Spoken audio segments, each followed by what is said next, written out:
Welcome to another edition of Dunwoody Dialogues. On this show, we chat with power players in our area. And today, we definitely have a power player in the house. I am Mark Galvin. I'm the Director of Marketing for Discover Dunwoody and your host for these chats. Today's power player is Rosalyn Putnam. She's the Executive Director with Leadership Perimeter. Rosalyn, welcome. Thank you. Thank you for having me. Thank you. I appreciate you being here. I've seen you a lot lately. It seems like there's been a lot of things going on with That's Leadership right. Perimeter and between meeting all the mayors, just last week? And That's right. We had our Leadership Day yesterday, and we'll get into a little bit more of what Leadership Perimeter does, but I know you're really busy, so thank you for making the time to come chat with us. Always good to see you. Yes, well, absolutely. Thank you very much. So there are so many people that are definitely in our space and those beyond that should know a little bit about you. So I'm going to share a little bit of your history. This is fascinating. You lived in Qatar and South Africa. That's right. Working for Four Seasons Hotels. And actually, it's the Four Seasons Hotels and Resorts. I love social media. We do a lot of social media here at Discover Dunwoody. One of my favorite Instagram accounts to follow is Four Seasons. Oh, and here's yes. why.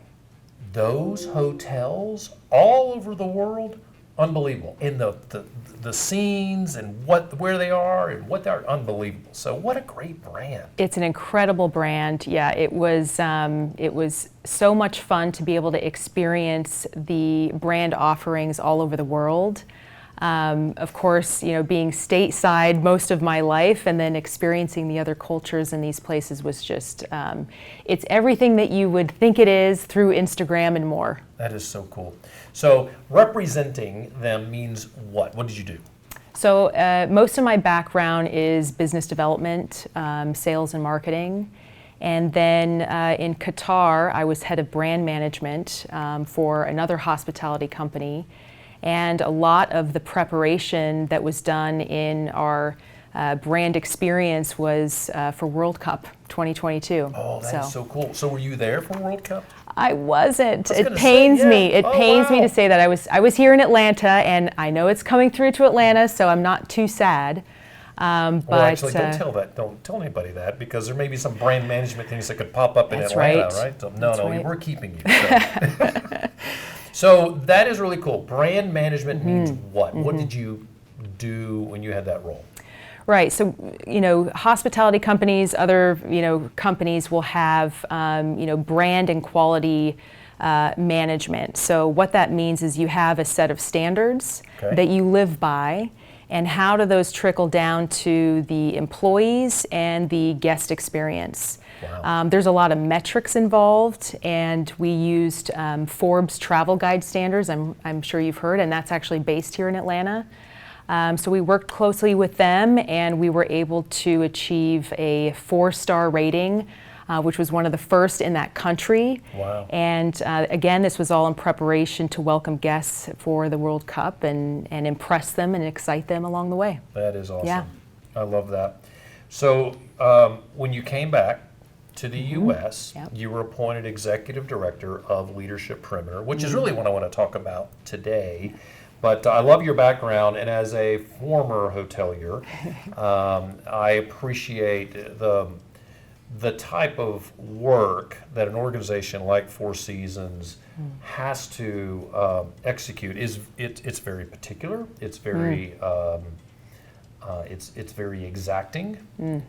It's meticulous, and it's hard. It is very hard to get associates in the hotel to embrace the brand standards and execute them to a T. So you got great training on that side, I am sure. Yes, definitely. I know the segue is interesting because coming from a corporate background, it's, and then going into the nonprofit space, our guests and the people experiencing are citizens.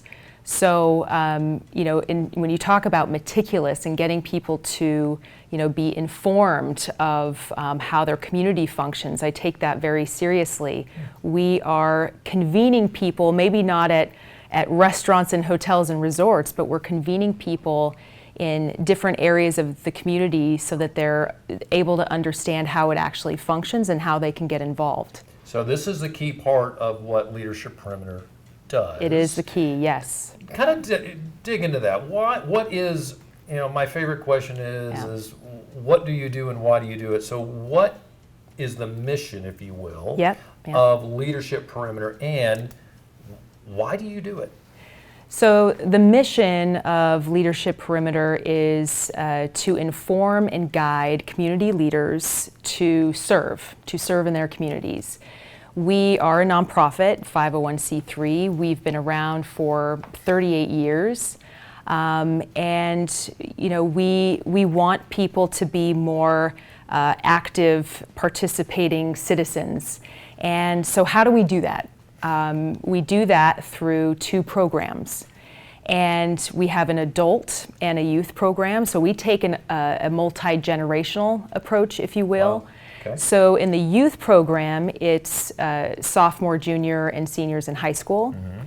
And then our flagship program, we take leaders from all around the region, and they can serve in all different kinds of positions. But we take them through sector-focused days. And what that means is they're all themed to show them how communities function, what the challenges are, and then how they might get involved at the end of it. Okay. I'll give you an example. Yesterday was Education Day, and we went out and saw both private and public institutions and met with principals and toured and was able to see that we understand today a lot more clearly the challenges of each of those organizations. That's right. So that's really great. You said that Leadership Perimeter is 38 years old. Is that 38, right? yes, 38 years. Was it always called Leadership Perimeter? It was Leadership Sandy Springs. So this was in 1986 that it was formed out of the chamber, actually. Okay. And so the same mission. It was to educate and develop leaders to be more involved in their community, and they were missioned to either run for office or serve nonprofits, and we still have the same result today. We have folks who come in and they'll get inspired to run for office. Not everyone certainly needs to do that. You don't need to do that, Mark. We don't have that expectation of you. But but it really is to build the bench strength of the communities, because without proper leadership, then what would our communities look like? That's a great point. So I have known you for since I've been involved in this program, and I've always wanted to ask this, but there just hasn't been a time. So, what does Rosalyn Putnam do in her free time? You assume that I have free time. That's a good point. Yes. I love continuing to get to know the city, the region, Atlanta as a whole. There's so much to know here. There's so much history. So I would say, in my time off, my husband and I look for outlets and things to do and explore that we haven't seen. We have a dog, so anytime we can take him out with us in tow, then we'll do fantastic. that. Take advantage of all the parks that are close by. That's good. Yeah, be out in nature. Are you following our social media? Because we talk about a lot of things. There we go. Of course, That's yes. so important. You guys do a great job, by the way. Well, thank you very much. We are, we do have, and I say we as in the Atlanta area, one of the challenges, and I'm a native Atlantan, one of the challenges that we have is we don't go out and explore what is in our backyard oftentimes. So I'm glad that you're doing that. And Atlanta is it's a vast region, first of all. And there is so much to do here in our city. So you've been in Atlanta for how long then? It'll be about 2.5 years. Wow. So you're totally, I would call you a newbie. You are definitely That's right. a newbie. I'm a newbie. And you grew up where? What part of the country? I am a West Coaster. I was born in Oregon. I grew up in Las Vegas. Wow. Of all places, I know. That's the hotel connection. That's the hotel connection, Sure. Absolutely. I cannot believe we have professional sports teams there now. I never thought I'd see the day. Yeah, right. It's I Super left Bowl the at country, I come back, it's, yeah. So- Yep, that's right. And Super Bowl coming up, yeah. It is pretty amazing. Yeah. Well, let's dig into Leadership Perimeter a little bit. We talked a little bit about the mission, and that makes good sense. There are other leadership programs. There's a Leadership Atlanta, there's Leadership Georgia. What is the relationship, if there is one, between the Leadership Perimeter program and those? So there's about 200 leadership programs sprinkled across the U.S., as I mentioned. Most of us are part of the Association for Leadership Programs. Okay. And so we generally have the same mission. And what we do differently is we do it to make it an immersive experience for the class members, is we will do it through the lens of cities, regions, counties. So you'll notice that some of the leadership programs are either county-based or city-specific, and ours is through the lens of Sandy Springs, Dunwoody, and Brookhaven. Okay. So, which is sort of, and for those of you who are not in the area, that is the top end perimeter. that's right. Our region is called, and it just sits right on top of 285 and runs from a little bit west of Roswell Road across the top and comes to the edge of Dunwoody, and top of Brookhaven would be included in that. That's right. That's right. And most of our cohort either lives or works in these areas. It's certainly not a requirement. Okay. It helps because you're a little closer to the challenges and the subject matter. But we do have a lot of folks that do come through that might be touching on the outskirts, and the point is for them to go back to their communities and get involved in their nonprofits as they wish. Yeah, that's good. Yep. I look at all the, and I call them sort of tools in the tool bag that you guys are providing me to understand the area, and the area we serve here at Discover Dunwoody, and it's insightful. It's extremely insightful. Yeah. So Great. I think that it needs to be I think all leadership programs need to be focused on a specific geographic area. Like I'm assuming Yes. Yeah. Leadership Georgia is going to focus more on the State level. governance. Yep. Yep. That's very interesting. Yep, that's right. You must have a specific, there's probably an avatar of the perfect person that you want to attract to Leadership Perimeter. Who are they and how do you find them? Well, first of all, since you're in the class, I feel a little compelled to describe you to a T. Wait a Since minute. I'm here on your show, Okay, I'm a little. I should probably start doing that. So our ideal candidate is really someone who exhibits leadership qualities already. They're leaders in their own right, and that can look very different for everyone. By no means is this a title-based, identity. This is, these could be volunteers. They could be retirees. We have police, fire, educators. The point is, we want people who will do. We want people to come through this program and get involved and stay involved. And it's important for us to have a diverse cohort.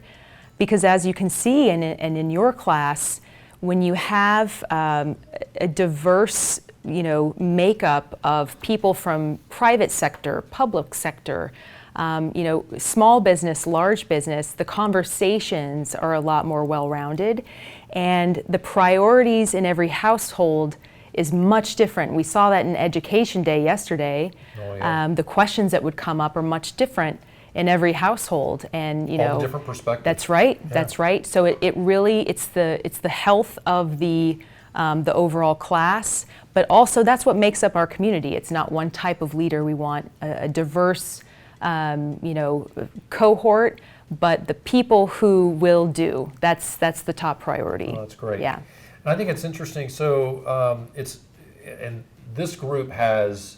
There are people representing large multinational companies That's in the right. room. We have entrepreneurs that have started their own organization, franchisees. No, franchisees. Yeah, franchisees. Franchise, yep. Yeah, I always get that confused. And then we've got people who are from nonprofits in the room. That's right. It is a wide variety of people, and I can see why that makes good sense. And we all benefit from all of the other folks in the room. It is great. Yep, that's right. So, what do people who go through this program do next? How have you seen them harness this experience? So, what's been so interesting, well, like I said earlier, we have people who are interested in running for office, serving on nonprofit boards. At the very least, we want people to be more informed than when they came in. So, whatever that looks like for any individual, I know the first time I went through the program, there were things that really surprised me, things that I didn't know. And of course, moving to Georgia and understanding, the politics and different laws, and what strikes you, what are you passionate about? What you come into the program passionate about may not exactly be what you take an interest in once you go through. And we have mentors that are assigned to each class member, and they're able to help walk you through how to get involved after the fact. But that's the point. We want you to be more informed, be a better neighbor, be a better citizen, bring that culture of volunteerism back to your own family or your place of business. That's the point. That's the ripple effect that we are trying to create here. Oh, that's great. And then now we know what happens in Leadership Perimeter. We know the types of people that are good candidates for the program. Yeah. So how can someone get involved? How do they apply? What do they have to do to get it to actually make that next step? Make that next step. So nominations are open now. And what that means is if you're alumni of Leadership Perimeter, you can nominate someone. Great. And that's through our website. And then our applications open next week. So you can apply on leadershipperimeter.org. And the rest is history, as they say. Okay. So yeah. So let's do a date because we may actually drop this later than just next week. So the date of application starts what date? That is January 31st. The 31st of January. Yeah. And then how long do you leave that portal open? So we leave that open about March. Okay. We already have a lot of nominations now. We may end up closing that early, but we will make that announcement of when that expires next week. All right. Yeah. How many slots are there? 45. Okay. So there's only 45 class participants that we bring in. And we just felt that anything bigger than that, we might lose a bit of intimacy. The 45, your class is strong and mighty, so I think that's as much as we can handle for now. That is great. And then you have the youth program. I'm really curious about that. How do they get involved, and when does that window open? Yes, so applications for the youth leadership program, they're open now, and that's also through our website. So that is 40 students, and that's public and private are welcome. We also have tuition assistance for both adult and youth programs, so I actually do want to call that out. We want everyone to have the opportunity to have a seat at the table. We have incredible donors and grants that come in for this specific reason for that tuition assistance. So, yeah. And what is the commitment for a student in high school once they get into the program? So the commitment for them is 7 program days. So they have an opening retreat and a closing retreat as well to kind of create and then solidify that bond. And then they have their program days in between. So, on the application and on the website, you'll have the program days kind of listed out. So with their parents, they're able to identify those. And the program day, is it a full day, so they're with you all day long? Yep. And does that mean they're not in school that day? And so the schools, I'm guessing, support this? That's right. Okay. Yes, the schools support this. We do work closely with the schools. Yeah, they're very involved with us. We have great relationships with them. But yes, you could say it's an excused sort of Sure. absence for them. Unless there's some testing, then we'll have some misses there. But there is more flexibility, I will say that, with the youth because of, as you can imagine, all of the different schools are on different schedules. So there's a bit more flexibility with some makeup time and so on. Good. Yeah. And it's got to be an honor. I would think that if I was a high school student and this was an opportunity for me to get involved, Yeah. it would probably be something I could imagine you get into the program. That's kind of a nice thing to put on your resume and going into college and having this type of thing there. Definitely. This type of program is not, the curriculum that we have is not exactly taught in the schools. Sure. Not everything can be, not all curriculum can be covered in that short amount of time, even for teens. So because we show how communities function, we talk about economic development. We even have an interview day that I've participated in and had a blast seeing these young adults interviewing better than some adults that I've interviewed.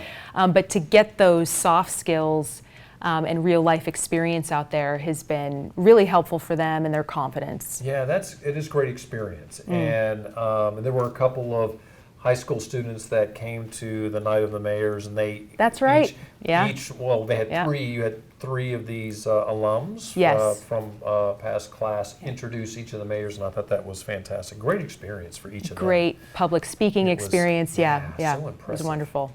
Now there is there's something going on. I think you're in planning of what the next 5 years looks like for Leadership Perimeter. What are those plans?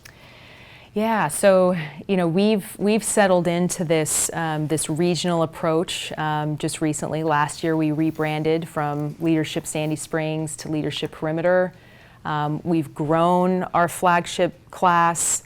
Of course I would love to add more programs if staff would allow, because I think just bringing more people into these incredible experiences does such a number on your community. There's just such a positive effect. And when I think about, we are one of many other leadership groups that do this around the country. 5 years from now, what that ripple effect looks like, is very promising. Yeah, so, it is promising. Yeah. I could see the more of these programs that are out there, the experience. It really helps Yep. us understand the things that need to be done, the things that need to be attacked today, and the things that you don't have to, we don't have enough bandwidth to do everything at once. And so prioritizing those types of things is so important. You can't do that without experience. That's right. And you provide that. So That's I think right. that's fantastic. So if anyone out there is interested in learning more about Leadership Perimeter, where should they go? They should go to our website at leadershipperimeter.org. If you'd like to contact any one of us directly to ask any questions, if you can't find an answer that you might have a question on the website, all of our contact information is there. Any of us Fantastic. would be happy to connect. Yes. That's great. Yeah. It's fantastic. And I will tell you should look into it. This is it is a 1 day a month commitment. And I'll tell you the truth, when I first looked at that, I thought, oh, wow, that's a lot. And it's worked out really well. And fortunately, my colleagues have supported me in this. And so that's an important part too. Yep. And we appreciate that. And the ability to have that time and to learn these things certainly is going to help us here at Discover Dunwoody serve our community much better. So I appreciate that. Well, Rosalyn, thanks for coming in. Thank you. It was so good to see you again. It's so good to see you too. I think I'm going to have to go a month before I run into you again. I don't know what I'm going to do. That's fine. Well, thank you so much for everything you do for the community as well. Well, I appreciate that. We are thrilled with the work that the entire team here at Discover Dunwoody does to serve Dunwoody as well as our region. So thank you for noticing that. That's a good analytical point that we can say, people are seeing the work we do, and we appreciate that. For all of you, thank you for watching. I am Mark Galvin. This show is produced by Discover Dunwoody. Our producer is Madison Holtz. Our sound technician is Emily Enser Gibson. And as we always love to remind you, more and more of you are putting these on your cars, but the Dunwoody sticker is free. All you have to do is go find it. And you can find this at City Hall, at Sproul, at the library. We're putting it all over the place. As a matter of fact, let me think. I saw it this morning at the Dunwoody Rotary Club meeting. They had them. And if you'd like some for your business, come by here. We'd love to put a stack in your hand, or come by here, Discover Dunwoody, to pick up your own. So we'd love for you to stick that right on your car. On behalf of the entire Discover Dunwoody team, thank you for watching. Be sure to follow us on all of our social media at Discover Dunwoody, or check out our website, discoverdunwoody.com. Until next time, enjoy the day and come Discover Dunwoody.